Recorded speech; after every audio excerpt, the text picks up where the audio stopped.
Combination takes place, the truth is our guide, and the last expanse is where we reside. Hands up to the sky, let the bass ignite. Feel the groove surround us, everything's alright. SNX Radio, let the truth ignite. Together we'll shine, bring shadows to light. In this cosmic dance, we're connecting the dots. Tune into the frequency, let's explore the spots. Heavy bass drops with tight beats. Illuminate the shadows, the echo of our call. On this road we will never fall. Feel the energy rising, can you sense the spark? As we dive deeper into the cosmic art. Stories of the universe, mysteries unfold. In the heart of SNX, where the truth is gold. Every note we play, every line we write, crafting our legacy, shining ever bright.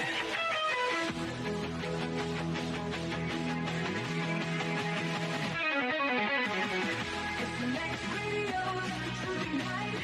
Together we'll shine, bringing shadows to light. In this cosmic dance, we're connecting the dots. Tune into the frequency, let's explore the spot. Here in the spotlight, we're taking our turn. With the fire in our hearts, let the passion burn. SNX Radio's call, ringing through the air. Together we rise, together we dare. So join us now, let the rhythm flow.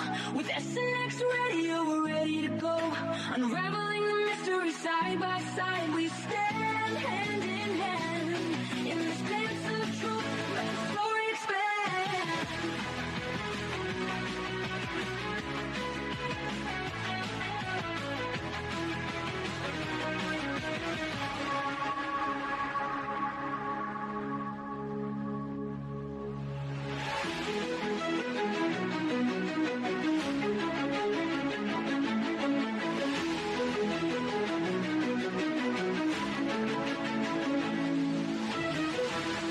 Woke up with a smile, sunlight on my face. Gonna make it worthwhile. Feel the good vibes embrace. Step into the street, music in the air. Move into the beat, no worries to declare. We're chasing happiness in every way we can. Living in the moment like a never-ending dance. Chasing happiness, not a single day is planned. Together we are stronger, hand in hand.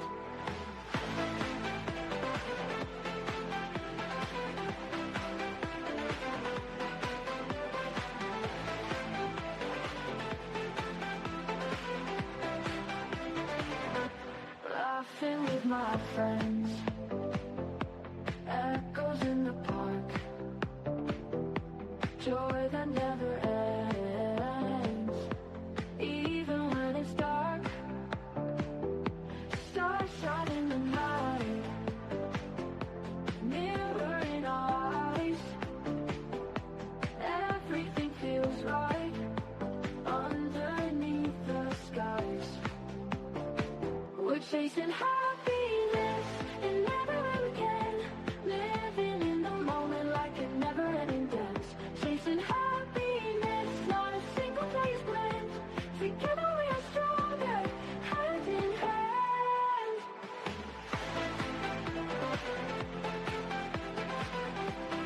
Hand in hand.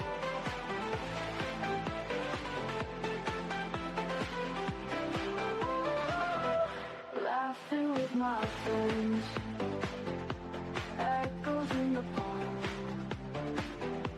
joy that never ends. Even when it's dark,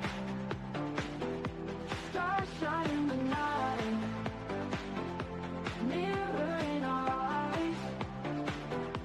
Everything feels right underneath the skies. We're chasing happiness in every way we can. Living in the moment like a never-ending dance. Chasing happiness, not a single day is planned. Together we are stronger.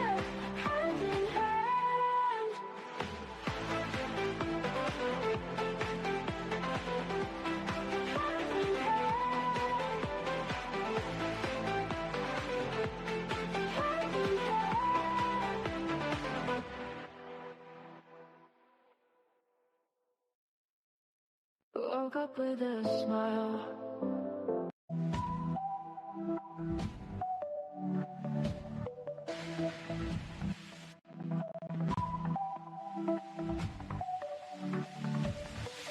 In the skies they're cruising fast. Truths are buried in the past. Lights are blinking through the night. Secrets hidden out of sight.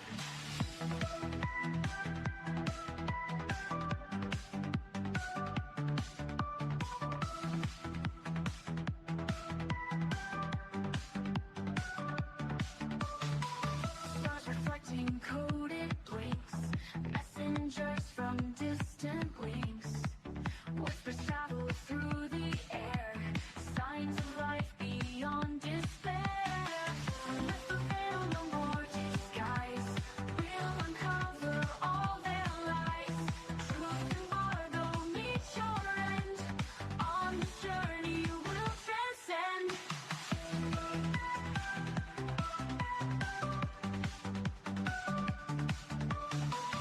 Mysteries in cosmic dust. Unveil secrets we can trust. Hidden realms of shadow play. Night gets brighter every day. Voices from the great unknown. Echoes of a world they've shown. Across galaxies they roam.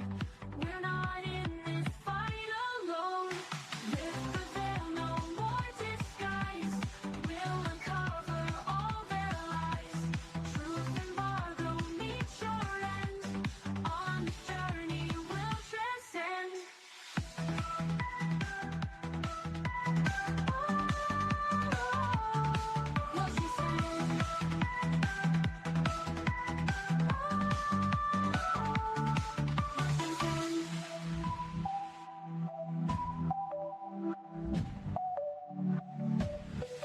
Mysteries and cosmic dust.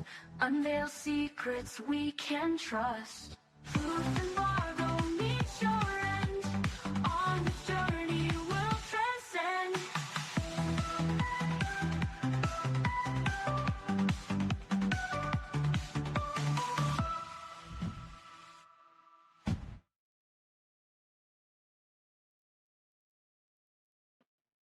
Hello and welcome to SNX Radio. It's Saturday night and we have a very exciting special guest for you.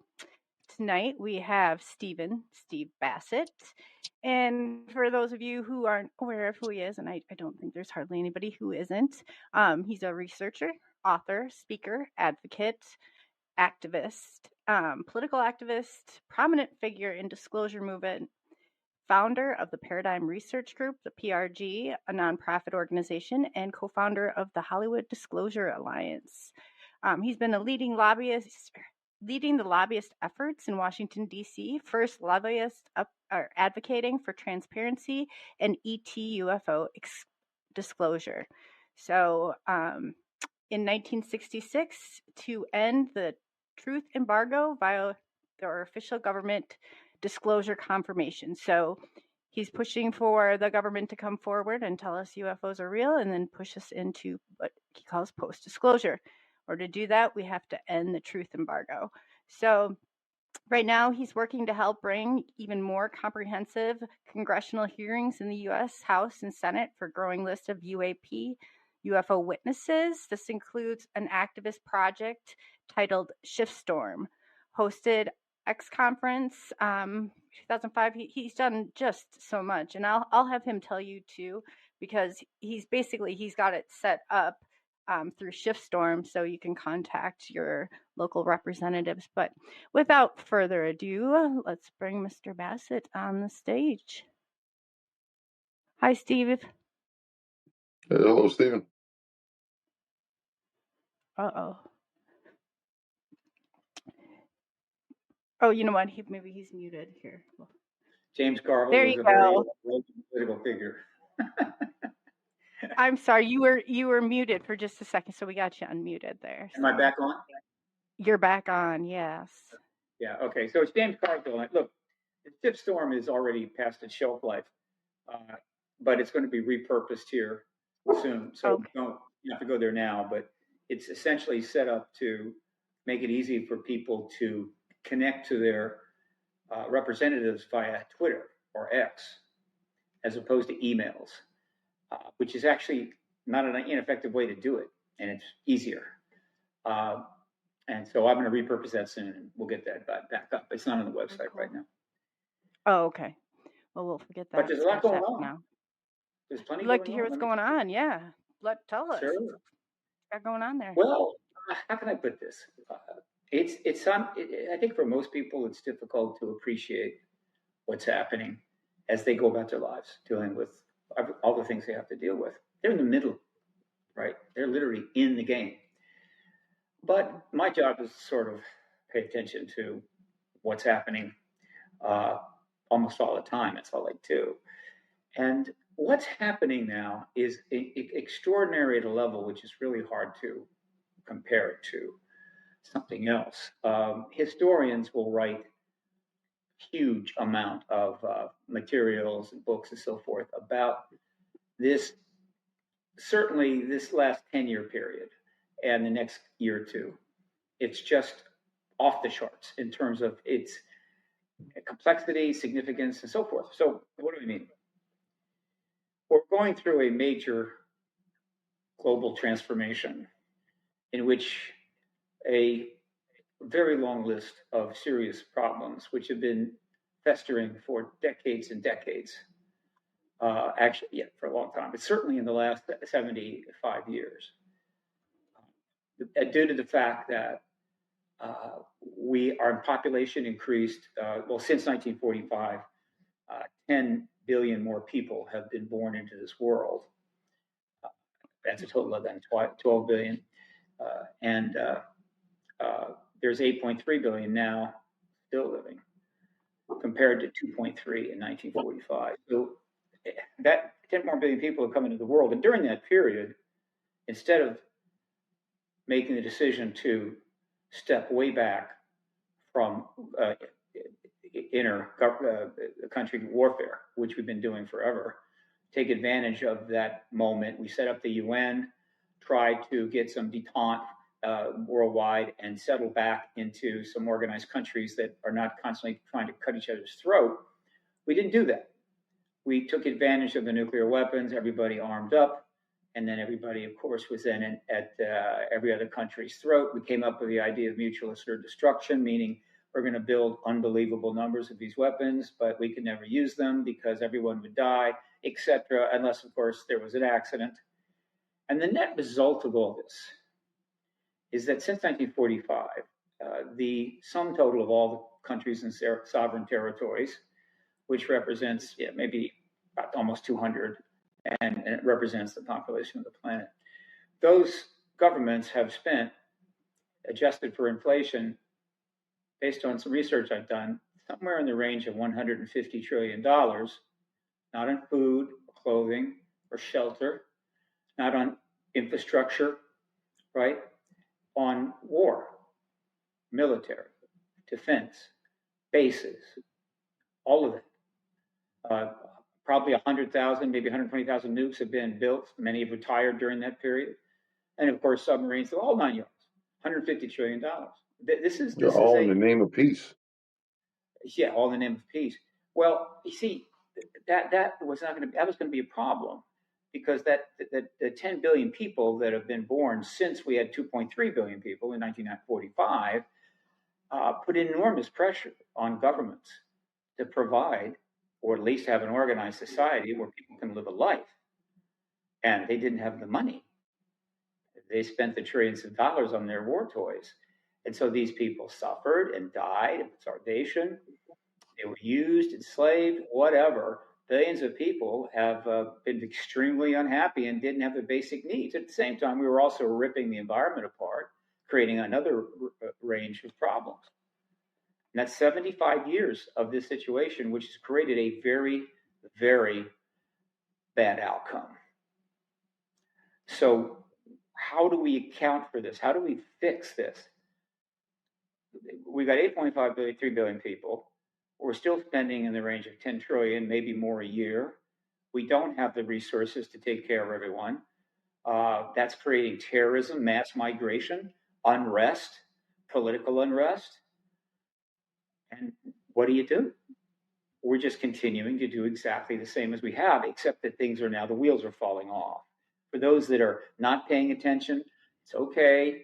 Just forget everything I just said and just relax, have a couple drinks, go to bed. But for those that are paying attention, you know exactly what I am talking about.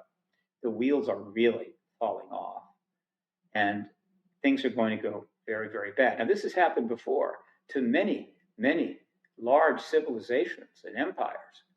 There's been a study recently about virtually all of the major civilizations in the planet all collapsed at the end of the Stone Age or at the beginning of the Bronze Age.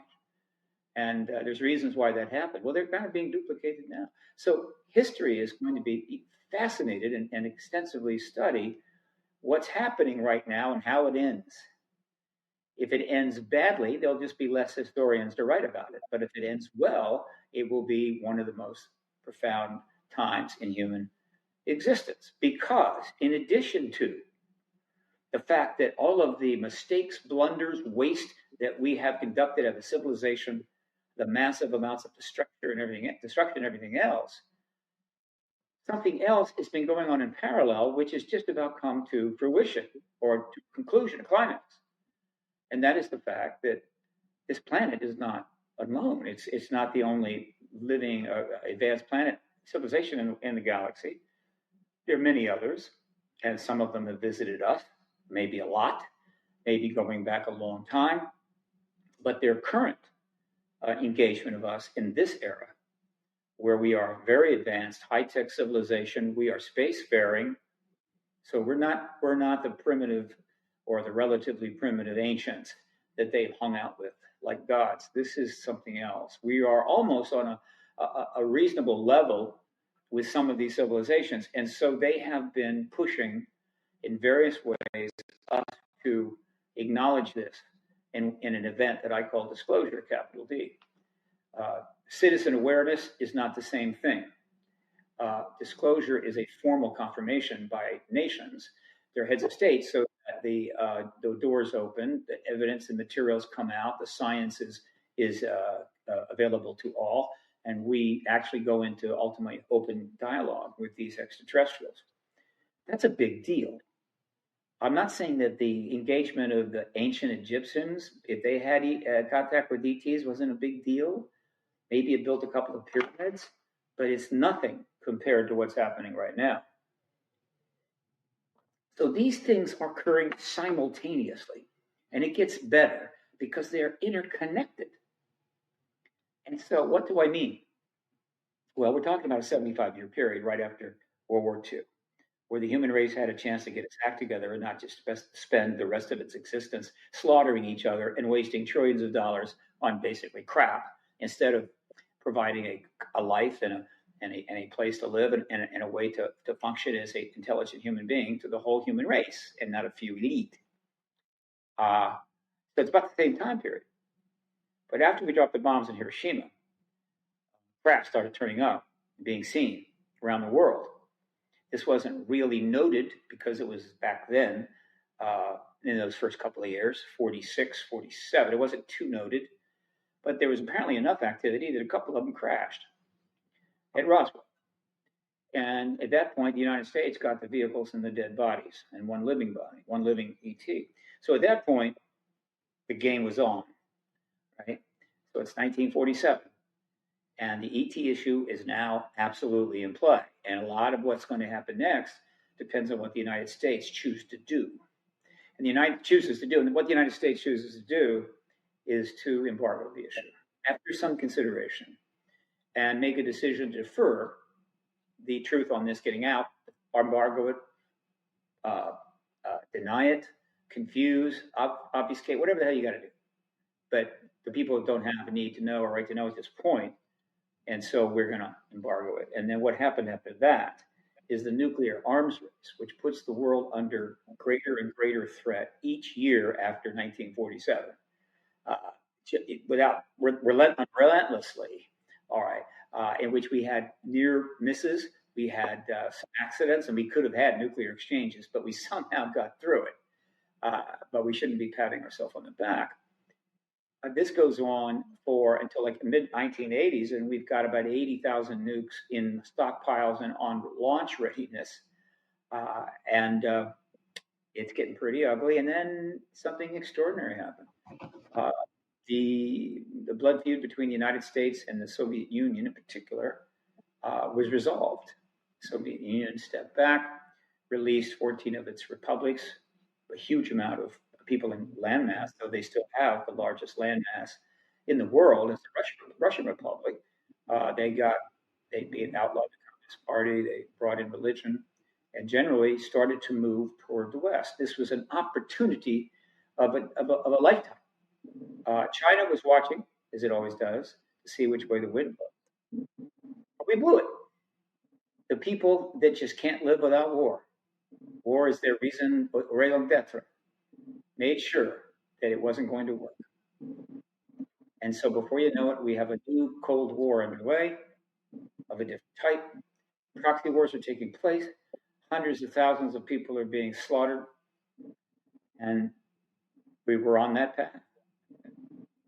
So what was also going on is the ETs continued to escalate their presence as we went down that path by allowing themselves to be seen, viewed, photographed. Extensive contact work that they were doing. They were not particularly, I think maybe initially they were keeping it, how would you say, under wraps, but they started letting the wraps come off. And so contactees were starting to report their memories were not blocked, or they're able to reclaim them. And suddenly thousands, tens of thousands, hundreds of thousands of people were, mostly privately, with letters and emails to researchers, discussing how they're in direct contact with ETs. But at the same time, they're doing other things. And probably the most profound thing that the ETs have done in this 75-year history that the historians are just going to go gaga over was they started turning our nuclear weapons off in 66, 67, and several other times later on, though those were pretty much covered up, as well as in Russia or Soviet Union at that time. How many times nuclear weapons have been shut down is not clear. It could be as many as 12 or 13, but it's at least 3 or 4. But there's also 2 instances where they turned them on, meaning they set them toward launch mode and then only stopped that just before the launch, thus leaving everybody in the base with a heart attack. This is the most significant thing they've done. But the next most significant thing they've done during this period, repeatedly, decade after decade, is they've been giving messages, basically psionic messages, telepathically into the minds of contactees, and most notably school children, where they land next to the schoolyard and give them these images of very great destruction, which apparently is implying that we're doing that. We're going to do that. We're going to destroy the whole thing. And then these kids are living with that and growing up with that. It's kind of like seeding the point into people so that they may participate. I don't know, but that's well documented. And so the point that I'm heading toward is somewhat grand and yet not illogical. That we have pretty much put ourselves in a corner where the likely outcome is going to be catastrophic. It will kill huge numbers of people, and I assure you the biosphere, Gaia, will be thrilled. Thank God we got rid of a bunch of you people. You're ruining everything, right? But it'll also do great destruction to the environment and create chaos and, again, more deaths for decades and decades and decades. All right, so at the same time that is happening, the ET disclosure process is moving towards a breakthrough point. We are this close to it. We've been there for a while. So we have these 2 things going on together. Both of them are monumentally significant, and they're connected. That's why I say this is an extraordinary historical time, no matter how bad you think it is and how badly it's affecting you. Like maybe you and all of your friends got fired last week without notice. That's not good. Or the economy is going to take you out. I don't know, but there's a lot of pain going on. But it is part of these extraordinary events. And the final point is this. It's incredibly frustrating for me, and why I'm having to take extra medication, that we are so close to disclosure, and then more upheaval and disruption and potentially catastrophic behavior is preventing it from getting the deal done. In other words, I believe disclosure is the only way out of this 75-year box we built for the human race. But the things that have helped build that box are now preventing closing the deal. And so I'm on a lot of extra medication. Let me tell you, I'm not as good. So that's kind of what's happening now. What's the latest in this? Well, first of all, there are groups forming like crazy. 501c3s, big, substantial monies being donated, like the disclosure, the UAP Disclosure Fund, and New Paradigm Institute, and the Soul Foundation. PRG is converted to a nonprofit in order to raise some funds so we can really start doing much more than it has been doing. A major international conference may be announced very soon, and by major I mean mega. Okay, and Nancy Mace, one of the key people on the House Oversight Subcommittee, that has held two substantial hearings. Along others hearings have been held, but the two big ones were Nancy Mace and Tim Burchett. But she just announced that while she had hoped to get them into a sensitive compartmented information facility, SCIF, at the 1st of April, she is going to hopefully do it very soon, and she's going to bring in not only Luis Elizondo and David Grush, but also Arrow, and by that I assume she means Kozlowski, current director of Arrow, into a SCIF where you could ask the right questions and people could give you the right answers. That is in the works. Meanwhile, the House Full Oversight Committee set up a task force on declassifying federal secrets. It's the only task force of its kind ever done. It's got a 6-month, window, and it has a director, Anna Paulina Luna. It has a mandate. If it needs subpoena power, that could be provided by Chairman Comer of the Oversight Committee. They've already secured a substantial number of JFK documents, which was on the menu. There's more coming. They're also seeking MLK documents as well as withheld documents regarding the assassination of Robert Kennedy. That's pretty significant. But UAPs and the disclosure is on their agenda as well. And so we had the first task force ever devoted to that. That's underway. Witnesses are coming forward, many privately, but their numbers keep increasing. Some may not prove to be valid, and that's unavoidable, but still interesting. So that's going on. Senator Schumer or Senator Rounds, possibly with Schumer, are going to resubmit the full UAP Disclosure Act with eminent domain anytime. They're going to resubmit it again. And I think they're going to keep resubmitting it again until it gets voted on, passed, rather. And that is the major bill. It's the total package. Any president who comes forward and discloses after that bill is passed is standing on a very solid platform, so that if the president says, I can confirm to you we're not alone, that bill provides immediately for material, documents, secrets, and everything else to start coming forward for vetting and then being placed in the National Archive and provided to the public very quickly. And so the whole post-disclosure world is underway. Now, I would prefer that a significant hearing took place, which could be Nancy Mace's next hearing, which could include the nuclear shutdown witnesses who've wanted to testify for 30 years. I would prefer that a hearing like that had taken place and that bill was passed before a president stepped forward, because that would be orderly, logical, it'd be a little more appropriate, but these are not normal times. So let's put appropriate off to the side. The fact is that the president of the United States can do it anytime he or she wants. 13 presidents have chosen so far not to do that, but the current president, the 14th president, is starting to show indications that he might do it, might very well do it.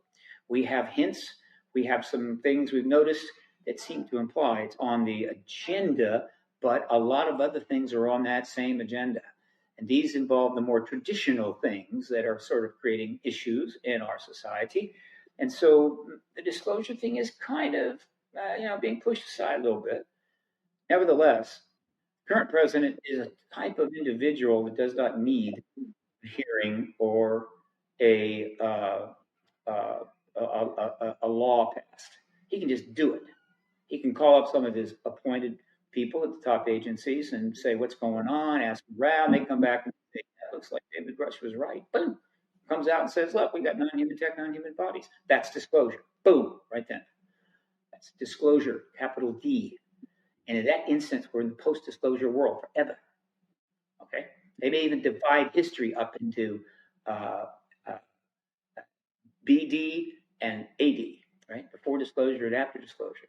Other heads of state will jump in very quickly. So we're teetering on that possibility while we're teetering on all kinds of major foreign and military issues, which might even include a use of a tactical nuke or something. So it's heavy. It's about that's why I'm had to take a lot of medication. And I said, best I can do. So that's kind of the update. What are your thoughts? Boy, people seems like are getting tired of the bureaucracy. I mean, we had Project Blue Book, and between that and what we've had now, you had yourself 40 people come forward with your disclosure. How many more credible people do we have to come forward before they have to admit this is going on? When you can stop, like you said, end wars, you can end famine, disease, hunger, the energy crisis. It's more than people are having experiences. It's more than that it's happening. It's what it can do. The end result. I'm Sure. bored with you with what you're trying to do here. Look, we already have more than enough people come forward. Yeah. More than enough people with substantial credentials say there's ETs here. So it's not about how many more will come forward. What is needed now is to get the Congress up to speed. That's happened. Have some hearings. That's happened. Get the stigma pretty much stripped away from the issue finally. That's happened. All right. And at the same time, get more and more people on board from within the military intelligence community. Not that you're going to know, it's just that everything is happening is starting to shift their thinking. And just keep moving towards the goalpost, which is, again, disclosure. Now, passing you say, what can we do? Look, passing the ET Disclosure Act, understand, it was the UAP Disclosure Act, rather. That's not an accidental name. That was Senator Schumer and Mike Rounds letting us know, we hear you. We know that what this is about, right? And so we're going to call it the Disclosure Act because all of you know what disclosure is. And so that could be passed. We need that. So are we still gaining momentum? Are we going to get somewhere now, this time, do you think, considering what we've done in the past? The one thing I can say is we've been through extraordinary times over the last 7 years, certainly, and upheaval, political chaos at a level that hasn't been seen since probably the turn of the 20th century, back in the early 1900s, leading up to World War I. But it may even be surpassing that. We are in extraordinary political upheaval right now. So many things are happening at once, it's hard to even assess it, though the pundits will try. And it's causing great concern. People are very upset. Nations are upset. Leaders are upset. And we still have thousands of nuclear weapons on launch ready. So there's that. All right. Now, this political upheaval is not surprising. We've worked decades and decades to create as much chaos as we possibly can. One bad decision after another, you know? And so the idea that now the wheels are falling off should not surprise anybody. It'll be like the wheels are falling. Now, what are you going to do about that? Good point. And so just in the last few years, as disclosure has been moving forward, as you know, many profound things, including a global pandemic, which if we hadn't had the technology and able to use it and spend the money, could have easily killed 500 million people. But it didn't. The next one might, though. So we had that, and we've had a complete ignition of the Middle East conflict again. Right now, B-2 bombers are being amassed at Tierra del Fuego, set to bomb Iran at any time. I go on, there's other stuff, but you know what I'm talking about. And at the same time, the risk of using nuclear weapons is probably higher than it's ever been. And that's been asserted by a number of people. It doesn't get much worse than this. Now, again, I don't tell people this because I just love making people uneasy or, trying to shame them because why don't you know all this? No, not at all. People have to live their lives. They simply can't be engaged. It'll overwhelm you. It will overwhelm you. These historical tidal waves happening, and all you want to do is not drown. I get it. But that's why you have activists. It's why you have investigative journalists. They're the ones that try to see what's going on, and at least give you an idea of what's happening. So if you have a chance to affect it in some way, you might just do that by putting pressure on your elected officials, or if you're in a place where you don't elect officials, there's other ways to put pressure. You can march, you can yell, you can make song, whatever the hell, but you've got to do something. But more important, it's to let the people in government know that we know, that some of us out here clearly know what's going on. And we know the decisions you have to make, and we want you to make the right ones. That's pretty much what activists do. We have more activism in this field than we've had in the past. I was the first person to ever register a lobbyist. Nobody insane. It wasn't insane to do that. Now there are a number of people that are registered lobbyists, and there's probably going to be more. And more activism is happening in this issue. So here we are. I mean, this is the update. I'm not understating it. And if it goes really badly, everybody in this country will know. And everyone in this country will have a, a challenge to face that may be more than they can handle. And history will look back and nod its head like, wow, that's too bad. It really went badly, but that's what happens. And that'll be our legacy. We screwed everything up, wouldn't fix it, then blew everything up and blamed everyone else ourselves. So true, too. What are your thoughts on Canada and them releasing? They released videos of a crash, allegedly, and they're talking about disclosure, too. What are your thoughts on that? Sure, that's good. We don't need any more videos or evidence, but every little piece that does come out is both a blessing and a curse. Every new little piece comes out for people that don't know much about the issue, kind of lets them know, hey, there's something going on. There's something going on. On the other hand, people that know about this issue very well and know its history, they say, oh, we've seen that. That's the same old thing. It's the same old thing. Stop doing it. I get it, right? But all of this, because the stigma is almost gone, it's much easier for things to come forward. The media is covering it like crazy. I've got 7,000 linked articles on my site in the Paradigm Research Group in the Print Media Archive just since 2017, 7,000 mainstream public articles, journalism. It's covered heavily.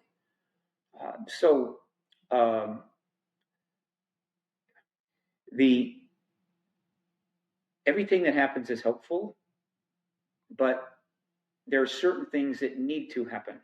It needs to be more organized, and that's what's been going on with the hearings, with the committee, with the task force, with people like Danny Sheehan and others that are dealing with this on the inside, and the formation of basically what are going to be post-disclosure entities that are being formed for the post-disclosure, like the Civil Foundation and so forth that I've mentioned, New Paradigm Institute. Other entities are being formed. I know of a few. So part of the world right now is trying to cross over to disclosure. Part of the world is trying to settle old grievances. Part of the world is trying to go back to an earlier time. There's a lot of countries, there's a lot of religions, there's a lot of people. And so the idea of cohesive global interaction or cooperation is still difficult. However, many think, as I do, that a disclosure event, above anything else, has the chance to bring nations and religions together in common purpose, not to defend ourselves against the indefensible, but to address it as a species, as a planet, hopefully in open contact with ECTs, and maybe go to places we've never imagined before, reach visions we couldn't possibly have done before. Disclosure is the door to the future. If we don't open that door, there is no future. Yeah, Have I bummed you out? absolutely. No, no, I'm taking in everything you're saying. I'm just wondering what you talked about a bill that they were going to in place, and it's called disclosure. So I'm just UAP wondering what that Disclosure Act. entails. The UAP Disclosure Act. It's up on the website. You can see it. It's up on the internet. They submitted it in 2023. It got cut in half, but there is a half that is in place. It's helpful. It's actually started some things, but a major portion of the bill was taken out, was resubmitted in full the next year, and then withdrawn, and it's about to resubmit again. There are 4 pieces of legislation that have been put into law since 2020. And prior to that, there had been none, 0. And they're trying to get the 5th in. They're going to submit it again. Maybe it'll pass this time. So for those that don't understand the history of this issue, they're unable to recognize these transcending firsts and how much has happened. So for a lot of, particularly the younger generations, they see the last 7 years as the normal. It's like, well, so what? What's going to happen? Why should anything change? But then they don't understand that the 70 years prior to that. So they don't understand how powerful that what has happened in the last 70 years is. I do. My job is to let other people know and to try to encourage others to act and to get involved, not only in getting disclosure, but also the post-disclosure world, which that's when things get really underway. You want to have things to do. You want to have causes, issues. You want to get engaged. You want to volunteer. You maybe get paid. The post-disclosure world is going to be like a reset of the globe. A lot of the same problems will be there, but a whole range of new possibilities suddenly come into play. And nothing, of course, would help everybody more than just simple cooperation between nations and stop this zero-sum game crap we've been playing forever. We must rise and you must fail. You must fail so we can rise. And if you don't get that, we'll have to kill a bunch of you until you give up. We've been doing that for 12,000 years. And now we can't do it anymore. And so I am a disclosure advocate. I am an anti-war activist. I'm an anti-nuclear activist. But I focus on the ET issue. But I assure you, those things are directly in line behind those things. Behind the first, we need a very growing coterie of disclosure activists, but even more anti-war and anti-nuclear activists all around the world. But again, it's a little late. Hopefully that'll happen. Right now, our fate is in the hands of some individuals that want to go to war right now. So we'll see. And so we're kind of teetering right there. Which way are we going to go? And again, it's stressful. What do you think is the holdup? Truly, the holdup. I know they talk about the people and about everything else, but I just feel like we're to a point where it has become, like you said, the stigma has been dropped, that people are aware and they're open to it. So what truly, I know that their technology, I know all this other stuff, but what do you think is the biggest barrier in all this? Because it doesn't make sense. The barrier is that we need governmental action on this to do it right. And the government is involved in a whole host of other stuff, all right, that it considers extremely important. China is involved with a bunch of stuff it considers important. Russia, the same thing. United States, I can name other countries. There are other things on their calendar that are on their agenda, which they just consider more important than this. Or they may kind of know this is more important, but that has simply got to be attended to. But the most important point is that during all of this chaos and all of the madness has happened over the last 7 years around the world, a lot of more dead civilians and blown up countries and buildings, whatever else, and other political chaos. The disclosure movement has never stopped moving forward. It's just slowed down, and it certainly hasn't gone back. 1969 and the Robertson panel and the destruction of Blue Book and NICAP took the issue way back. But that's not happening. It just slowed down. And so we are, this particular event disclosure, which is a political act by a head of state, is competing with 7 or 8 major global issues of potentially great destruction. And so it has to, make a case for itself. Why should you pay attention to us as opposed to this other stuff? And that's just the nature of things. You just don't. Nobody's just going to get out of your way unless you just run to the end zone and make a touchdown. You're going to have to fight your way there. Right now, we're getting some resistance, but we're not stopped. We're continuing to make some progress every month. Well, it seems like what's slowing it all down is getting that secured skiff that's, why does it take so long to get a secured skiff like this, to have these conversations? I don't know if it's slowing us down. It's just one of many, many things that we could do. The difficulty getting a skiff is that everybody that's going to be in it's got to be greenlit for clearances and any agencies or whoever they're working for and so forth. It's not just information gathering, it's also pretty political. And so there was resistance. And where that resistance is coming from is not clear, but it's probably the DOD. So they didn't want Grush in a skiff. I know that because if Grush is taken into a skiff, he may be able to go further than he even did in the hearing in front of the Oversight Subcommittee. There, he simply said, we have the crash vehicle and non-human bodies. He could go further. And so the DOD would rather that didn't happen. But Nancy Mace is a very intense and persistent person. And so she's not, many of the people that are in Congress now, whether you like them or don't like them, they're not saddled with a lot of the traditional concerns and protocols. They're sort of a new generation, as you might say, and they're not going to necessarily abide by those, which opens up possibilities that weren't there, whether you like them or not, but sometimes that's what it takes. So again, there's no one thing that's slowing us down, but political upheaval, potential for war, nuclear war, and major foreign engagements, such as in Ukraine and in Israel, Gaza, as well as the concerns over China and Taiwan. These are big deals. From the standard point, they're standard big deals. Ships could be involved, missiles could fly. But the ET issue is every bit or bigger than these, but it's a little harder for those that are tasked with our national security or political leadership to quite get that. Maybe if they spent 5 months studying the entire history of this phenomenon, all the research has been done, read all of Richard Dolan's books and all that, they might just go, oh, whoa. But they haven't done that. So that's another job we have. We have to try to educate these people, whether they want to be educated or not.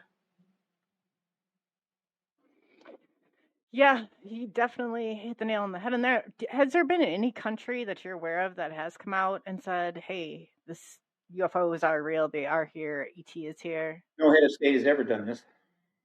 There's some countries that have held a hearing maybe.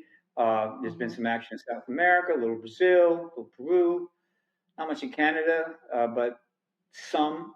There was some action out of France at one point, but again, nothing major. But it's not that they're not aware of it. They are, I assure you. Mm-hmm. Any of the nuclear nations, as well as the more developed countries, are aware of the ET presence. They cannot not be. Okay, I mean that sounds crazy, but it's not. It's actually common sense. Okay, you're the government. Whatever the people are seeing, you can see even more. Whatever tech the people have to assess it, you have far more. Right? You have the military, you have space satellites, you have everything. Of course they do. And then the question is, do they act on it? And they've chosen not to. And I know why. Pretty much why. Is that their existence depends on in a nuclear standoff, primarily between the U.S., China, and Russia. And if that standoff breaks down, it's over for all of them. And so they don't like to upset us unnecessarily. And one of the things that would upset us is this one of those countries try to cut in line and try to be the first nation to confirm to their people that we're not alone and drag out some evidence to prove it. They've chosen not to do that. I get it. I'm not all that critical. It's just a common sense. The circumstances are what they are. They don't have nukes. We do. So if we are their shield, and therefore the American people, the American president, rather decide when to go. Now, I can't say that about Russia or China. Russia or China could end the disclosure embargo anytime it wants to. And I preferred that our country was first, but apparently the people in the Pentagon are not worried about Russia or China stepping out on this.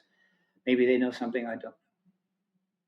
Well, if another country did step forward first and admitted it, like I said, it would be that they exist, that the technology exists, and the beings and how it can change the world. Why wouldn't a country want to step forward and do that and be the one to change the world? Because they're making too much money off the war machine. It always goes back to money. Again, the reason, I've said this many times, the reason for the West to hold back is the U.S. wants to hold back, and they're going along with this. But Russia and China may have very different approach, because Russia and China are autocratic states. One has the most people in the world, the other has the most land in the world. The two of them together are quite a formidable thing. But they're autocratic states. In other words, the government is, or the society is based upon fealty to the state and the ideology of the state. And when you're in that kind of a country, if you're running government that way, anything that could stir up people's thinking or worldview and distract them from a fealty to the state ideology is not what they want. It's not conducive. The confirmation of an ET presence would have a profound effect on the people of those nations, China and Russia. And they may start looking at their place in their countries and in their political society very differently. And suddenly the autocracy starts to come apart. And so I think those two nations have simply not disclosed in their own self-interest. Sorry, my dog was getting ready to bark there. So it seems like we're getting to a point where of no return. Like you mentioned, I've heard you say before, a clock that's like what's the clock you mentioned? I heard you talk about before. The doomsday clock was recently moved from 90 seconds to midnight to 80 seconds, which is the closest it's ever been. And it's accompanied by a report from the Bulletin of Atomic Scientists where they say we've never been closer to the use of nuclear weapons. A lot of people think that midnight on the doomsday clock is all-out nuclear war with all the missiles are flying and everything. No, that could happen, of course. What the midnight on the doomsday clock means is that a nuke has been used in a war theater. So if one of the parties in the Ukraine-Russia war were to fire off a tactical nuke, just one, the moment that exploded, that area would be in DEFCON 1, and that would be a nuclear war. And therefore, the doomsday clock would go to midnight, which is, again, not good. Now, then the question is, what happens after that? In other words, is it going to be a localized nuclear war that shuts down in a week? Or is it going to spread? Will it become a global thermonuclear catastrophe? Don't know. But it's still midnight. The only question is, how bad will midnight be? Now, if they shut it all down and we step back, then they may move the clock from midnight to, again, 50 or 60 seconds to midnight. It's fairly straightforward. And right now, so you might say, well, look, maybe it'll just be a tactical nuke, and maybe people will say, oops, sorry, didn't mean to do that. Just take it back. Can I have a mulligan? Maybe. But most of the analysts, I think, and certainly the Pentagon, don't think it's going to happen that way. It's just not the way we roll. And so not even a single use, which brings us to another reason why it's so close to midnight, is that mutual assured destruction works well between countries. Meaning this country is not going to fire nukes at another country because they nuke them and everybody wins or loses. That's the same. It doesn't apply to terrorists. Terrorists are totally different from countries. Terrorist organizations want to accomplish something, and they don't have borders per se. They have ideologies. And so a terrorist, an organization, could get hands on a nuke of small, maybe even medium size. Anybody that thinks that's not possible is really whistling by the graveyard. If they get one of those, they could set it off in a city that they don't like. And then immediately 300 other organizations would probably claim credit for it. And then who do you attack? Who do you nuke after that? What? You don't. I mean, so it's a very, very tricky situation, and everybody's going to think that somebody's going to nuke somebody, and that sets off an international nuclear war. So, and the idea, so what I'm trying to say is that a terrorist group is far more likely to ignite a nuclear weapon than a country. And a country knows they're going to know where the country comes. That's why you track when any rockets are launched, they track the trajectories, and they know exactly where it comes from and where it's going to land. But a nuke going off in a rental car, a rental van in the middle of a city, been parked there for a couple of days, you don't know. Oh, you'll try. You'll get the office going, and you'll be doing the surveillance and stuff and checking cameras, and you're going to eventually come forward and say, yeah, that nuke came from this country and the other country. Are you kidding me? It's not our. I mean, it is an insult to our galaxy that this civilization, this far into the game, is acting this stupidly, insanely, immaturely. It's kind of an insult. The galaxy is embarrassed for it. Has to apologize to other galaxies, the Earth, hoping that maybe we'll get it together. What do you think about AI and the part AI plays in all this? AI is another example of massive change that's coming that we're not ready for. Mm-hmm. It's like if we had taken care of people, we had to spend $150 trillion on all that war stuff, we'd have massive amounts of funds to build infrastructure and create other avenues and ways that people could work and so forth. But no, there's 1 billion people in this world that barely have a place to live. And so we're up against the wall. Now in comes AI, and AI basically says, hey, you don't need people. You just need us, me, AI. And an entire corporate world. Democratic capitalism is based upon absolute profit. And few things cost more in any business than people. Every person you replace, you make money. And so overall, the equation does not look good. Yeah. So you're right. Let's just say that we need an expanded world. We need to really expand our options and possibilities. Disclosure provides that possibility. New tech, new possibilities. So that we could blunt the effect of AI. But there is one possible good use for AI, and that is if we get disclosure, we're going to end up with open contact. And maybe some behind-the-scenes contact. And we're going to be trying to communicate with more advanced civilizations, and they're going to be trying to provide information they may want, hopefully, that will do that to us. AI could come in real handy in order to understand, to interact, and so forth, absorb information from a species that may be 40,000 years ahead of us, even 1,000 years ahead. And so AI could be a great tool. But like every tool that humans have ever created, every one, including the screwdriver and the hammer and scissors, every tool is capable of doing cool stuff. Scissors, you can make a dress. Hammer, you can build a house. You can also kill people with all three, and people do. The scissor serial killer.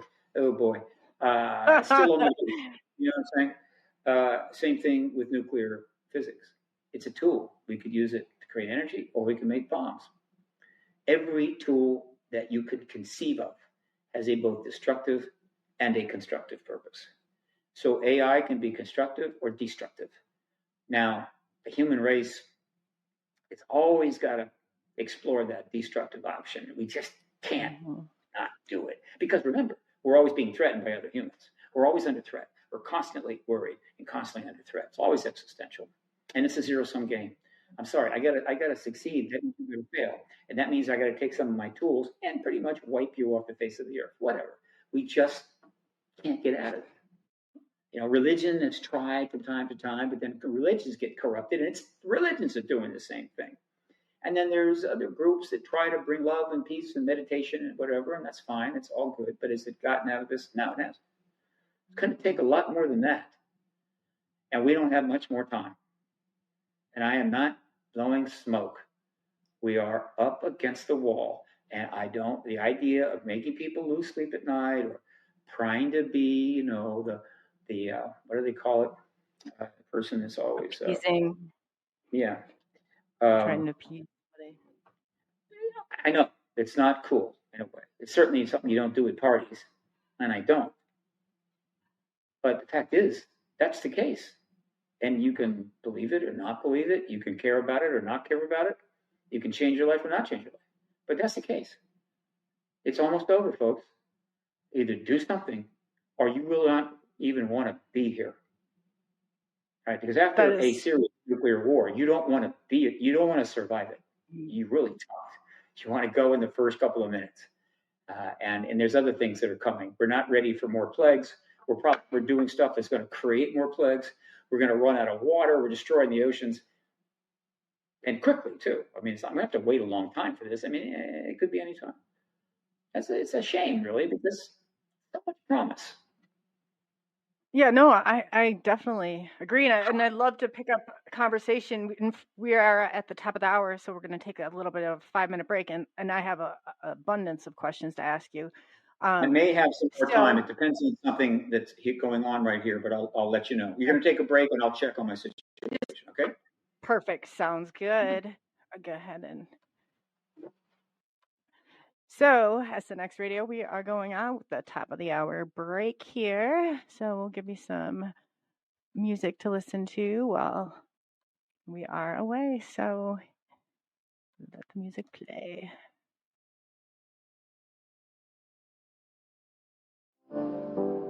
Gonna make it worthwhile. Feel the good vibes embrace. Step into the street. Music in the air. Move into the beat. No worries to declare. We're chasing happiness in every way we can. Living in the moment like a never-ending dance. Chasing happiness, not a single day is planned. Together we are stronger, hand in hand.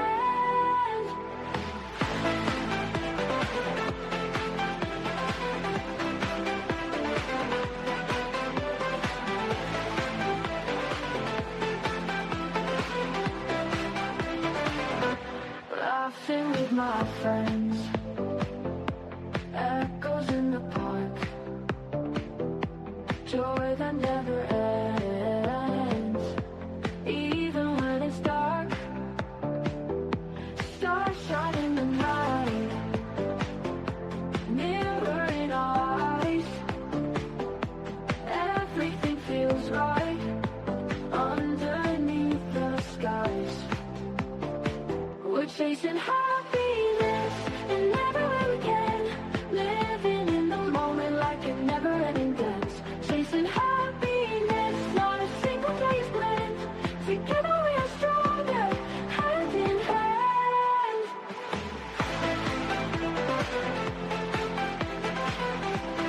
Hand in hand.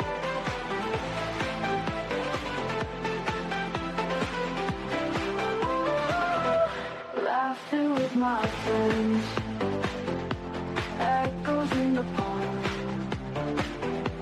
joy that never ends, even when it's dark. Stars shine in the night, mirror in our eyes. Everything feels right underneath the skies. We're chasing happiness in every way we can. Living in the moment like a never-ending dance. Chasing happiness, not a single day is planned. Together we are stronger, hand in hand.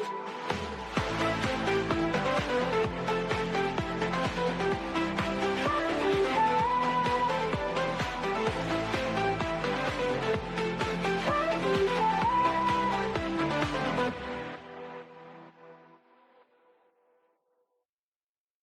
Woke up with a smile, sunlight on my face.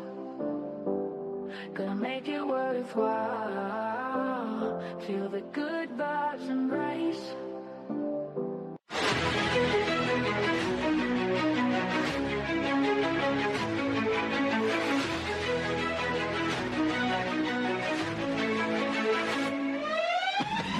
Unraveling the mystery, secrets in the night. We travel through the cosmos, ready for the flight. Together we'll shine, some shadows aside, in the heart of the rhythm where our dreams collide.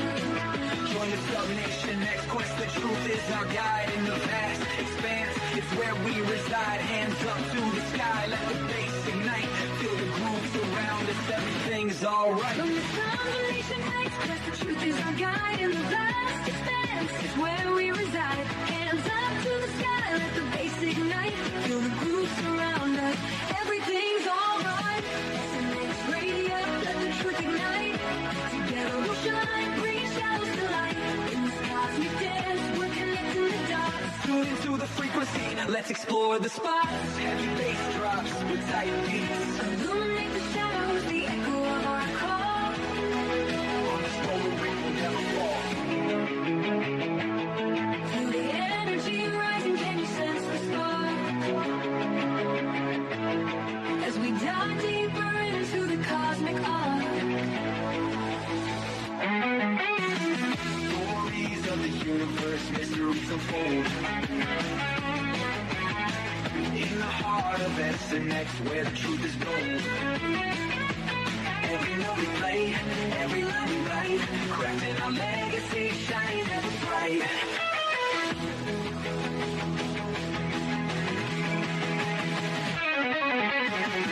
SNX Radio, let the truth ignite. Together we'll shine, bringing shadows to light. In this cosmic dance, we're connecting the dots. Tune into the frequency, let's explore the spot. Here in the spotlight, we're taking our turn. With the fire in our hearts, let the passion burn. SNX Radio's call, ringing through the air. Together we rise, together we dare. So join us now, let the rhythm flow.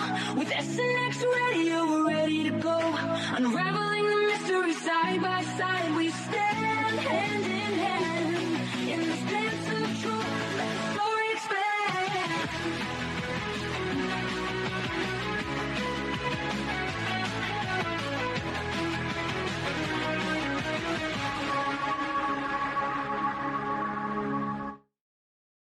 All right, and welcome back to SNX Radio, and we have as our special guest tonight, Steven Bassett. So we are having a pretty good conversation prior to the break on what's going to take to disclosure. Yes, and now would be a great time for questions. So, yeah, I guess I'm going to start it off. What do you think the people can do, or what kind of movement can we make as, to going forward that will get this moving in the right direction? Not the traditional kinds of movements that you see, but supporting organizations like the New Paradigm Institute, for instance, and Paradigm Research Group and others, Hollywood Disclosure Alliance. Support money can really make a difference when you're talking about activism on the front line, I assure you. Marches, that's not going to happen. There are other people marching for other things right now. They're appropriate, but not this issue. Letting your congressman know you support the disclosure process, the Disclosure Act, giving support to the subcommittee and the people on that committee that have been really spearheading this issue, sending tweets, sending the email, praising them for their work. This is about what citizens can do right now. Yes. And we're doing okay, but it's not like a normal activist movement. There are several other activist movements underway, more traditional, and millions of people are marching in the streets. And that's another thing that complicates the disclosure process, because these are big things going on. And that's important, but millions of people are not going to march in the street on this issue. It is a very different kind of issue. That doesn't mean it's not more important. It is. So pay attention, praise your representatives for getting involved, encourage them to get involved, and support financially the institutions that are literally trying to get this done. Every activist movement have had institutions that were heavily funded in order to achieve the goal. This has been the least funded activist movement in history. because of the stigma that was so heavily laid on to this for 5 decades that everybody's, I can't touch it. I don't want to be tainted. I don't want to be embarrassed, all kind of stuff. And it's really not the case anymore. So your financial support, and everybody's 501c3s, would be the most important thing you could do. We have a question from Chris. Steve, do you really believe that religious leaders and power brokers will let society ever know the truth? Yeah, absolutely. It's not their role to do that. The truth will come out after disclosure from heads of state, not from religious leaders, and the public will have great demands, and then the religions have to decide how they're going to deal with this new world. Now, the Catholic Church has made it quite clear it's all ready to do that, and that's about $1 billion. Well, you count the Catholic and the Christian world's pretty okay, but the Catholic Church certainly. The Asian religions have no indications of having a problem with that. That leaves the Muslim world, which is about 1.7 billion, and I don't think that in terms of their belief systems that there's a real problem, but that particular group of people are under a lot of pressure. They're dealing with a whole lot. They have a lot on their plate. And so it may be a little more inconvenient for them to have to embrace this post-disclosure, but I don't think they'll hold back. I think they'll get on board. There's nothing to, by any of the major religions, have nothing to win by objecting to the post-disclosure world and the presence of ETs, which will be proven is already proven, but then the proof will go to a whole other level as stuff stops coming out of government after government. There's nothing to gain by pushing back at it, and they won't. Religions have been around for these thousands of years because they're very adaptable, and people really need religion, and so I wouldn't worry about religion. So I guess what is a post-disclosure? Once the president or somebody comes out and says, hey, aliens are real, UFOs are real, what happens from there post-disclosure? A lot. A lot. Yeah, like walk me into it, because hundreds of thousands of books will be written about what happens after disclosure. There'll be lots of press conferences. There'll be a lot of statements from world leaders. There will be some legislation. There will be organizations forming left and right to deal and address it. There will be huge public interest. Hollywood will step in with endless streaming documentary series, and hopefully they will call upon the people that have been doing all the work these last 70 years to do that instead of just bypassing us. It's already happening. More sci-fi movies with ETs in them will be more realistic, and so forth. New science and tech will become available. If we get into open contact with ETs, we might get even more science and tech, which could help to deal with diseases, genetic problems, genetic issues, genetic research, as well as energy sources and so forth. It's a whole nother world. It will, in short order, be a whole nother world.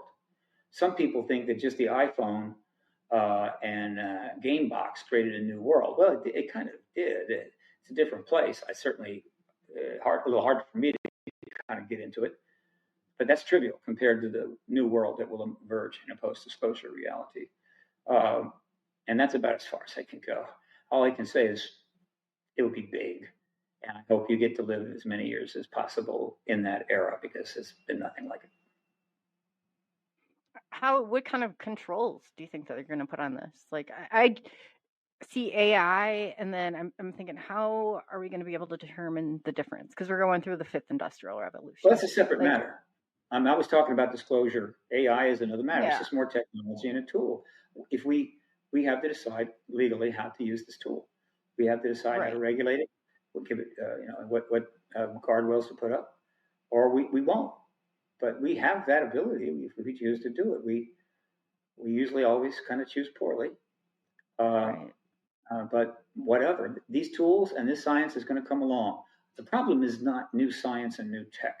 The problem is we haven't built the proper social structures to deal properly with new science and new tech. And so it's always a curse and a blessing, and it doesn't have to be.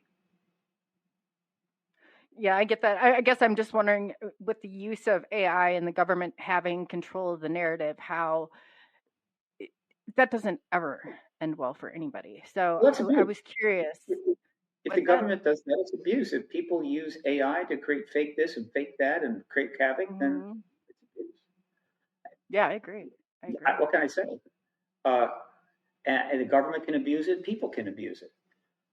It's a tool, an incredible tool. Science fiction writers have been writing about it for the last 70 years. The question is, are we smart enough to say, wait a minute, let's figure out how to use this tool for the good, for the best overall, or how do we use it? Do we weaponize it? Do we use it to get political power? Do we use it to become a trillionaire because a billionaire just doesn't cut it? I don't know. But it's worth at least mentioning that this is a decision we as a society will make. And in a relatively democratic country, you can have some role in that decision making, though people are starting to just give up at this point, just throw their hands in the air and say there's nothing I can do, and just let themselves be rolled over. But that's not just people; it's bad politics. The political system is also breaking down. Everything is breaking down. So certainly the political system is not, immune from that. So it's again, it's not good. No, I agree with you. It's making I used to be, we'd be able to analyze videos or we'd be able to analyze things, but now it's with AI, it's almost become indistinguishable between one another. So all they have to do is pass a law that you must state anytime anything that you are any information you're giving, however you're giving it, video, whatever. If it contains AI, in other words, actually has AI product in it content in it, you have to acknowledge that. You have to say this contains AI. That needs to be a legal requirement. Now, if you use AI to do your research, right, and what have you, that you shouldn't have to say anything about that. That's on you. You decide how you do your research. But then if you create an image to support the research and you put that image up, okay, but you have to state this was either completely or partially AI generated. It's real simple. And if you don't do that, you should be subject to penalty under law. This is not a difficult bill to pass. Will they do it? I don't know. Yeah, the failure of our government to not pass bills we need to pass is probably really well known throughout the entire Milky Way. And people say, oh yeah, that's the Earth. We heard about them. Yeah, they can't do shit. You're right. What's stopping them from coming forward and saying, "Hey, we're here, we're real"? Because it's not their agenda. It's not on their agenda. Does not, in this point, include that. I'm not saying it couldn't happen in the future, but clearly, force majeure. Here we are, whether you like it or not, is not on their agenda yet. It's that simple. If they wanted to, they could. They choose not to. Why? I hope one day they'll tell us. But they will come forward eventually. Yes, dear? I'm sorry. Okay. Sorry. It's okay. Go ahead. Oh, no. I just wanted to know what your thoughts were on Robert Dean, who said that they're walking up and down the halls of our Pentagon, that they are, what your understanding is. You can't rule out that possibility. You can't. Okay. I'm not inclined to think it's true, but you can't rule it out. We just don't know. And that's troubling. But we don't know. Yeah. And some ETs look very much like us. So, again, without disclosure, it's just nothing but a speculation generating unnecessary anxiety. And anybody can make these claims, which is fine. I don't have any problem with it. Under the truth embargo, really, it's hard to nail anything down. So all I can say is it could very well be true, and it could very well not be true. So I just kind of set it aside and focus on what we clearly can deal with, that we do know surely about, and not and leave these other matters to be resolved in a post-disclosure era. Yeah, absolutely. It's a lot. It's a lot to sort through, and it's a lot to. And I see you watch on YouTube, and everybody's having these fake, prank your parent or so and so, and then you see the response of them, and it is a little bit alarming, to think that how this will actually come about. It usually comes about how we least expect it to come about, but. You mean the abuse of it is alarming? Yeah, I understand. But it's going to be some, and just prepare for it. Just understand it's going to happen. There's going to be AI used to try to destroy somebody's reputation with fake videos and whatever the hell. There's unlimited mischief that can be done. We need to get used to that possibility so we don't overreact, right? Right. Some laws need to be passed, some effort to try to regulate. Understand, the internet starts in the late 1990s. Social media doesn't come in until 3 and 6. The cell phone thing doesn't really explode until a little after that. We're just babes being handled computers and fancy stuff. And so, yeah, it's going to be awkward. That doesn't mean we won't get better. But again, these are tools, how to use them. And again, if we had better politics and better government, and I assure you that is not a partisan statement, the system itself is Yeah. destructive. Yeah. I don't think there's anybody out here who can't agree that the system right now is, So if we had that, it would be easier to deal with the challenges of new technology. But right now, we can't even deal with the challenges of old technology. We can't even pass a budget. So other countries have different problems. I mean, every country has different reasons why they're really not able to do what needs to be done. We know what ours are. There are others that have very different challenges. But overall, as I pointed, fundamentally, at the core of all of our dilemmas lies the fact that we spent $150 trillion down the drain on zero sum, everybody's an enemy, defense, war, military, missiles, whatever, while our population increased by 6 more billion people. And that math isn't good. It's awful. And the outcome of that math is pretty predictable. Now, I'm happy to say this. You can't find a politician that will make the statement I just made. It's impossible.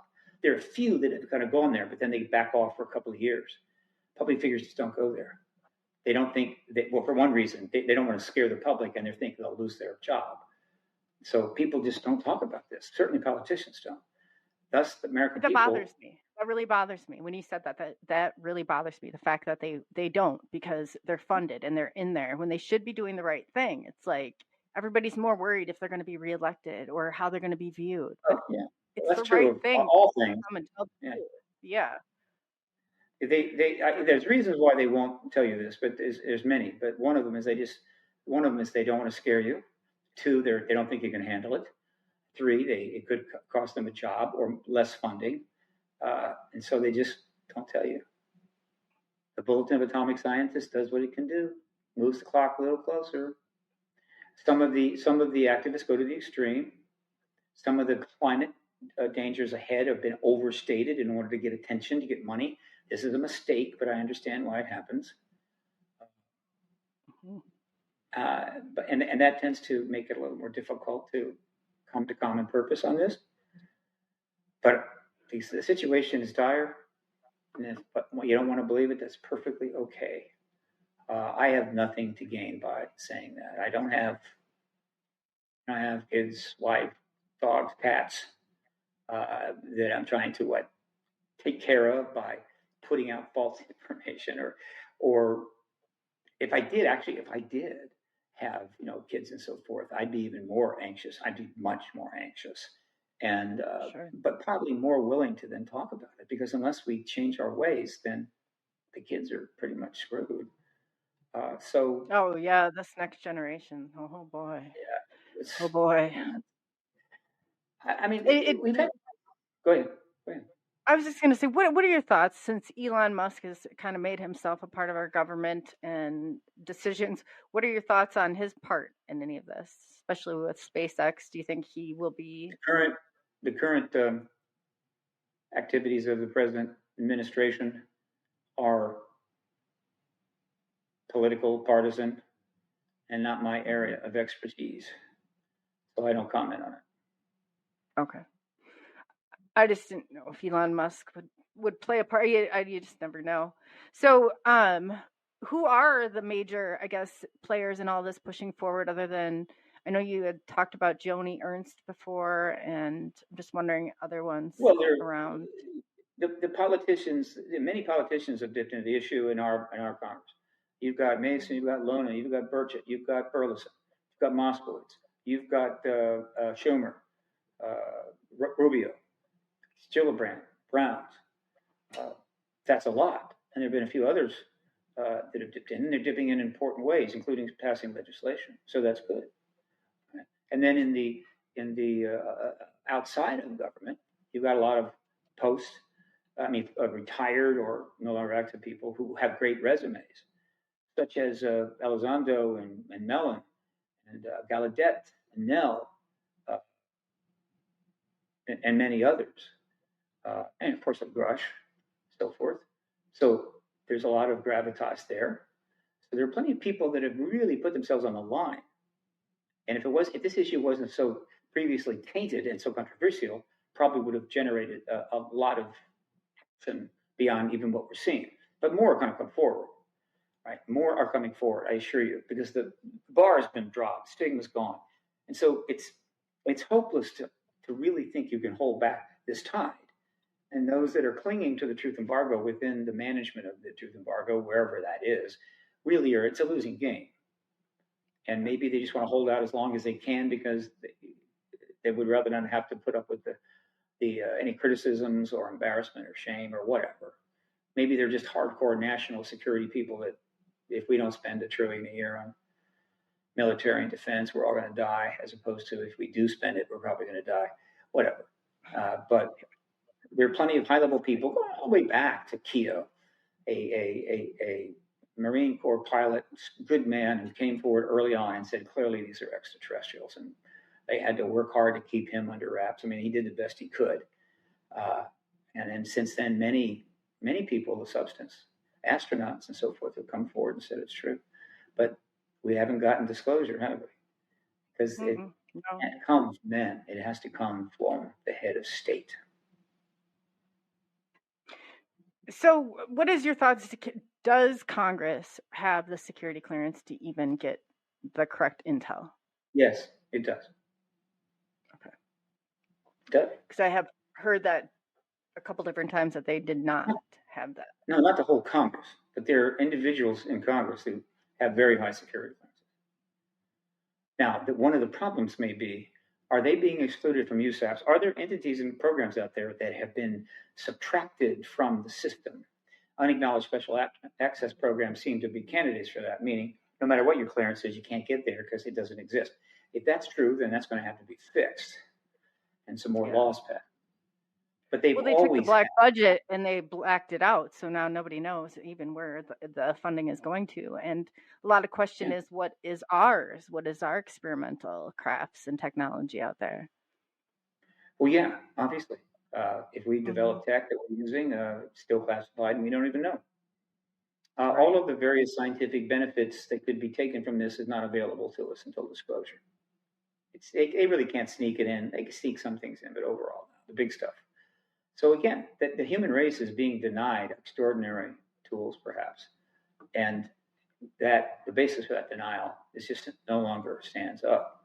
So now it's become a huge liability, and in some respects criminal, and in some respects just stupidity.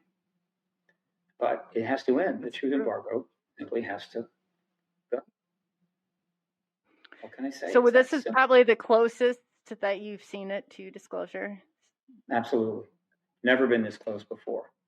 And if it wasn't for pretty much independent events, like the explosion of war in the Middle East, is an independent thing. The invasion of Ukraine had nothing to do with ET stuff. All right? The plague, the pandemic had nothing to do with ET stuff. And political upheaval, almost all of it that I can see, has nothing to do with the ET stuff. However, the political upheaval is opening a possible window because the regular rules don't apply anymore. People are wearing shorts in the Congress and Capitol Hill to events, and it's not out of the question that this president in this situation might very well just do it. And if he does, he'll get one of the greatest political legacies of history. He will be discussed forever as the president, the leader who was the first to finally tell the entire human race, all 8.3 billion, that this non-human presence is real and true, and the tech is real and true, and we have been engaged by them, and we're going to engage them some more. That leader will be discussed for, well, a long, long time. The second leader to confirm it, nobody will know that leader's name in 10 years. You're right. Well, what do you think is stopping them from disclose? I don't really think it's the people. I don't really think they care that much about the people, to be quite honest. What do you think? It hasn't been enough development within the legislation. Hasn't been enough consensus yet. It just hasn't reached a point of decision.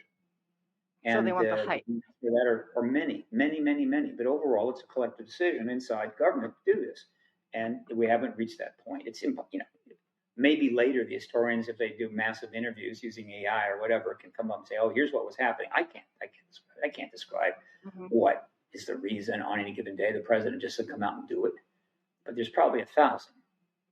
All I can do is paint the basic picture so people have a sense of it, and others may see an opening in the wall and go through and add a little punch to the process. I don't know.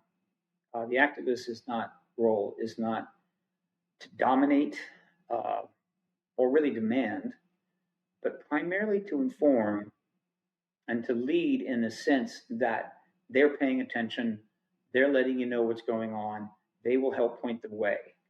Right? It's not like a charge out of the foxholes into the machine guns. No.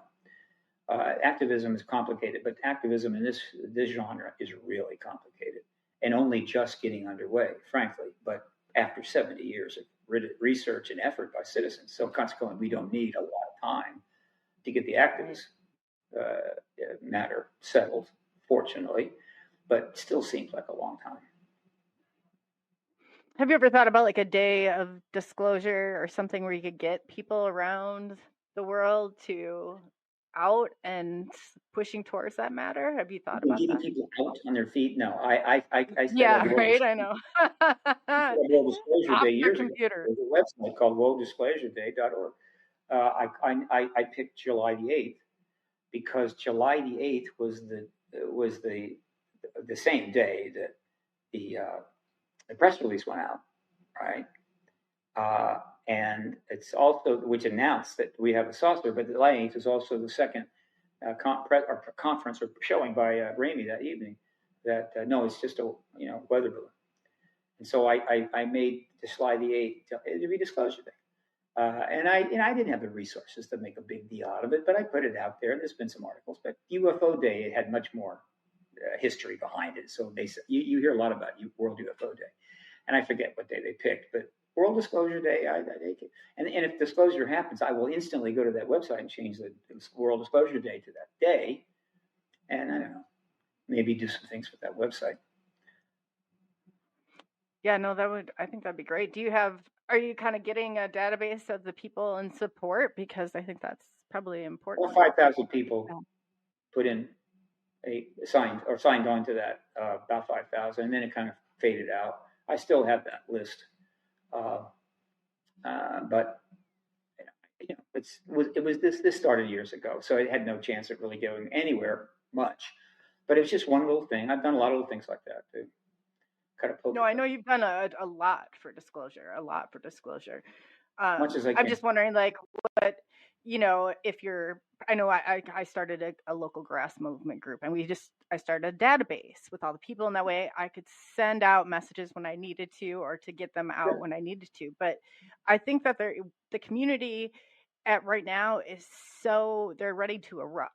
They're ready for this to happen too. They're ready for their truths to be told. They're ready for all of that I think at different times. So if you do have any sort of campaign or anything going on, please let me know, and I'd be happy to discuss. New Paradigm Institute, which is much more funded than I am, does have some Citizens for Disclosure movement there. They've got some stuff you can do.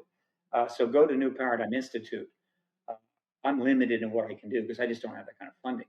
But yeah, there's some citizen action agendas there. New Paradigm Institute. That's why they set it up. And if they get more money, they can set up even more agendas. That's awesome. Okay, and it's 501c3 tax deductible donations. That's great. So what's going on with events this summer? I know that you're Contact in the Desert.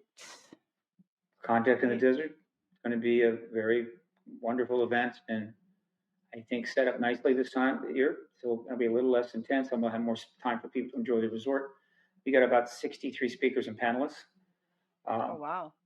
July 29 to June 2. And the Where's that going to be website is held? desert.com. Contactinthedesert.com. And where's that going to be held at? The one that you're... Well, it's in Indian Wells, south of Palm Springs, at the Esmeralda Renaissance Resort and Spa. What can I say? I like that. The spa. Nice. That just, grabbed my attention right there. You can talk to your favorite UFO researcher in a jacuzzi. Think about that. Hey, that's like the perfect. That's Mm-hmm. I can't even imagine anything better than that. So what do you the Hollywood Alliance? What's going on the Hollywood Disclosure Alliance with that? HollywoodDisclosureAlliance.org is a nonprofit networking entity designed to bring people in the UAP world into the film industry world so they can make stuff. We don't make it. We don't participate in the deal. We just help them get together, and then they go and do what they want to do. But it's a networking thing, which is critical. And all the film industry people are putting their names and bios up to let people know that, I'm not afraid of the issue. We've got some pretty competent people that are in the industry on that list. One Oscar winner. We may get another one soon. And we've got about 100 of them and 100 of the UAP members. Many of you know.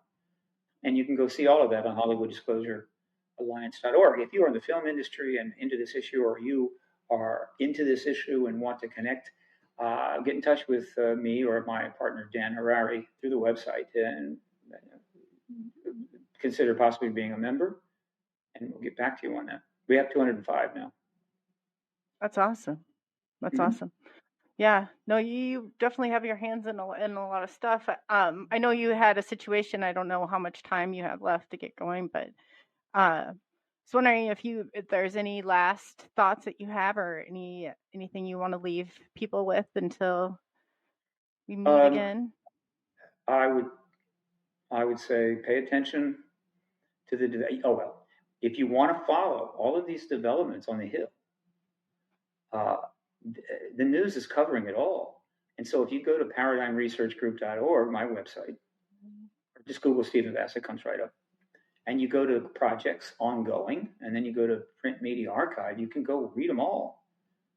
Say the last 7 years, or 7,000 articles about, they just show everything that's happening. The news is covering it. They're not backing off, and you can literally see it unfold in the news.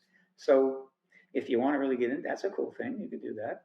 But what I really, really need people to do is to take advantage of the fact that I'm now a nonprofit. There's some projects I'd love to do. I simply don't have the funds. I do not. From the day I started, I made several decisions.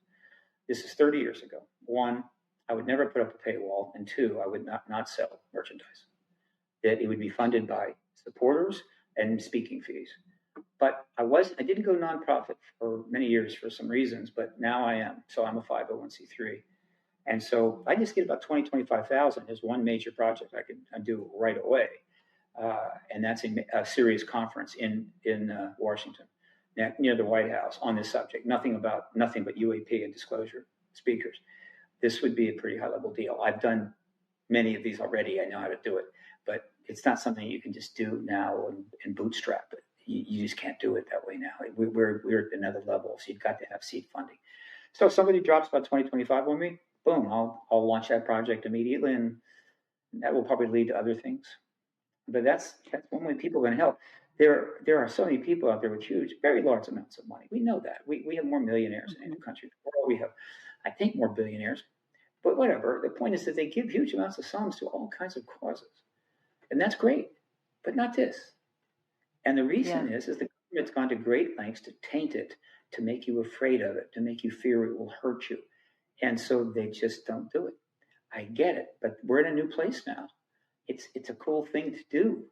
I mean, you can obviously save the whales and the ocean and all that stuff, and there's plenty of candidates who would love to have millions of dollars, and they get it and need it.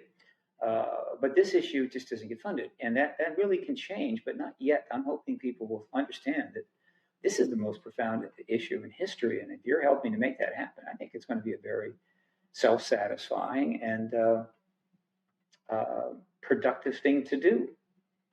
You had all these. So no merch. You're not going to sell any PR. You're not going to sell any PRG merch. No.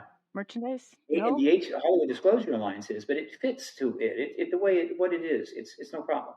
But not, I won't do it. I'm an So activist. are you taking any donations on your site, or because you said that there was Well, nothing? yeah, that's what I'm saying. I'm a 501c3. Okay. I'm not going to have a paywall. I'm not going to sell merch. I have to get support, and it's tax deductible support if you're an American citizen.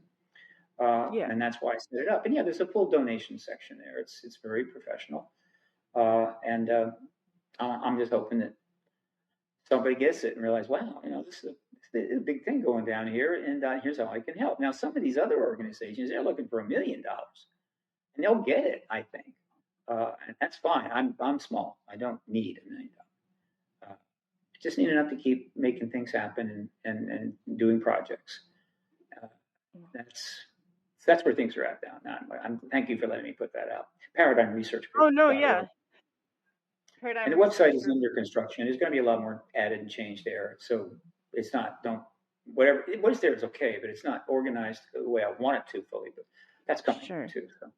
But you get the idea. Let me know when it is, and I'll get it up on our site, because I know I'd love to donate. Like, I think that's a great cause. You do a lot. Whether people, you're not experiencers or whatever, nobody can deny the fact that you are done a lot and that you're pushing for this to come to light. And that's really important. The donate button is at the top of every page. In the bottom, rather. That's at the good. top and the bottom. Yeah.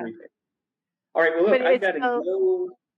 Gotta go, Nicole. Well, I appreciate your time. I appreciate your time. So yeah, and we'll definitely be in touch soon, and then get those links, and I'll have those up so other people who are watching can go and they know where to donate also. So yes, I'll talk to you soon then, Steve. Thank you so much for coming on. Thank you. You are part of the podcast army. We're going to get disclosure one podcast at a time, right? Amen. Right. All right. Yeah, so we had a night of Stephen Bassett. He's going, I mean, the things that he's done and is doing is definitely going to help our community. We need to get this out there. We need the truth to go out there. And it's so important that everybody, I mean, even if we can't agree on all grounds, that we can come together and agree on this. So everybody's got unique parts to play. I know that the experiencers see this a bit differently. By how it impacted our lives and how it still impacts our lives. So I think the best thing is that it come out and that the experiencers definitely monitor that narrative. I don't want to hand that over to our government officials. That definitely will not get us anywhere, I don't think. So on behalf of SNX Radio, thank you everybody for being in the chat. To Mothman, and I got Michael, Anthony, Virginia. It looks like Cryptid and Paranormal Research. I mean, thank you everybody. Andrew Rollins, and I know I missed a few. If I did, I apologize. But yeah, thanks for everyone for being here tonight. And we will see you again next Friday night at 7 p.m. Central Standard Time, 8 p.m. Eastern Standard Time. And again, thank you for taking the journey into the unknown with SNX Radio.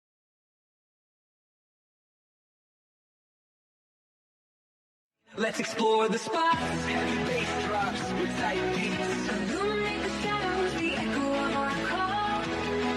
On this road we will never fall. Feel the energy rising, can you sense the spark? As we dive deeper into the cosmic arc. Stories of the universe, mysteries unfold. In the heart of SNX, where the truth is gold. Every note we play, every line we write, crafting our legacy, shining ever bright.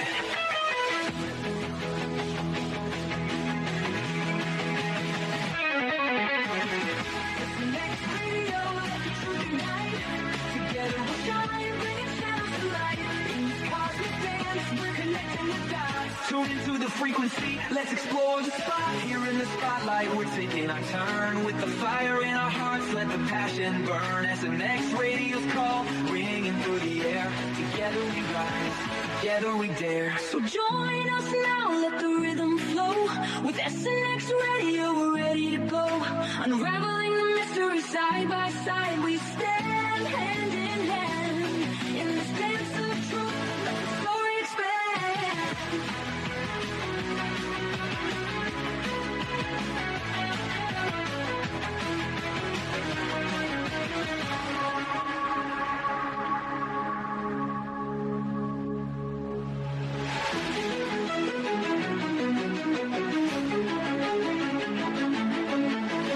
Sparking nights in the dark night glow. Flashbacks from the track, watch the past unfold. Got a story to tell, of courage untold. Rise up from memories, watch us take control. Echoes of yesterday, feed our fight.